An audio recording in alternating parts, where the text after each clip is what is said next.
Sebagian dari kita suka memfoto langit yang cantik namun merasa terganggu dengan adanya kabel-kabel semraut yang mengganggu estetika. Namun bukan hanya masalah estetika, namun juga ternyata bisa memakan korban jiwa.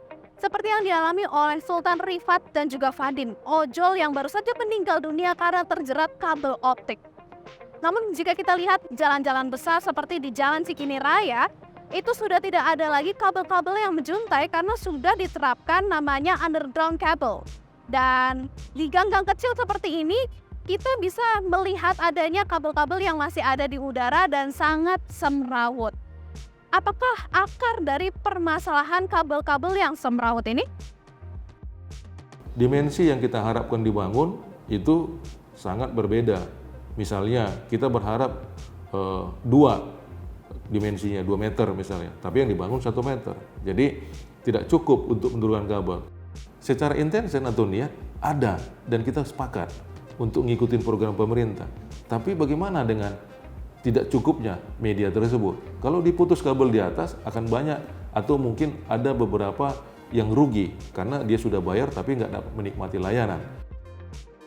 Menurut penjelasan dari Jerry Siregar, Jakpro saat ini juga membangun sarana jaringan utilitas terpadu di 7 ruas jalan di Jakarta Selatan dan Jakarta Timur.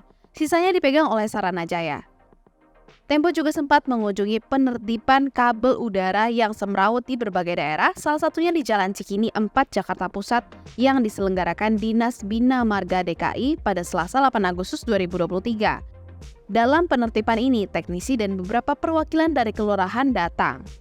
Menurut salah satu teknisi, kabel yang semrawut ini dikarenakan adanya pembiaran kabel yang putus dan akhirnya menjuntai begitu saja. Ataupun ada provider nakal yang secara ilegal menumpukan kabelnya tanpa membayar hak sewa. Kita sendiri tuh punya tiang sendiri, tiang PLN. Banyak yang menumpang di tiang PLN. Yang menumpang tuh biasanya ada yang sewa, ada yang tidak.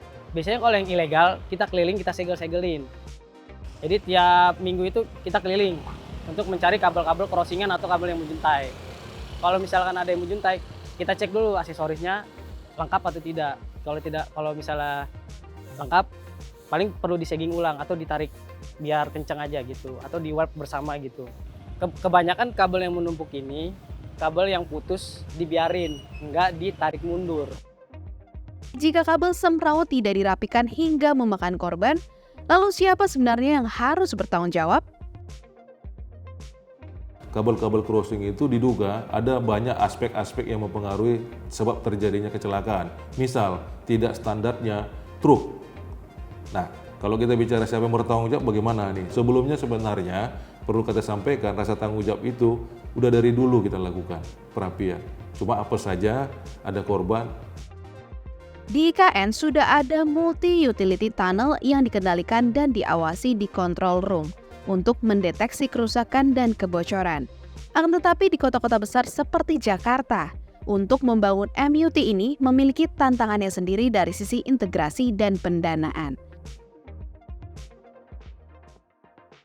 Semua yang digelar jaringan dalam bentuk tiang itu adalah representasi perjalanan fenomena fixed broadband atau fiber optik ada di Indonesia dan khususnya di kota-kota besar. Itu sudah melalui proses, baik mungkin melalui berita acara, rekomendasi teknis dari pihak terkait dalam hal ini PU atau Dinas Bina Marga, sehingga akhirnya diizinkan di sisi kiri, di sisi kanan jalan. Akan tetapi, mulai dari trennya fixed broadband atau fiber optik dari tahun 2010 sampai sekarang, kita akan melihat sudah banyak wajah-wajah kota tertutupi dengan indahnya hanya karena kabel dan tiang.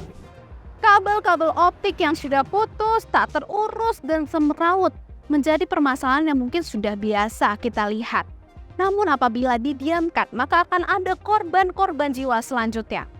Bagaimana menurutmu? Apakah ada solusi yang tepat? Taruh pendapatmu di kolom komentar di bawah dan jangan lupa saksikan Ada Apa Hari Ini hanya di YouTube Tempo.co.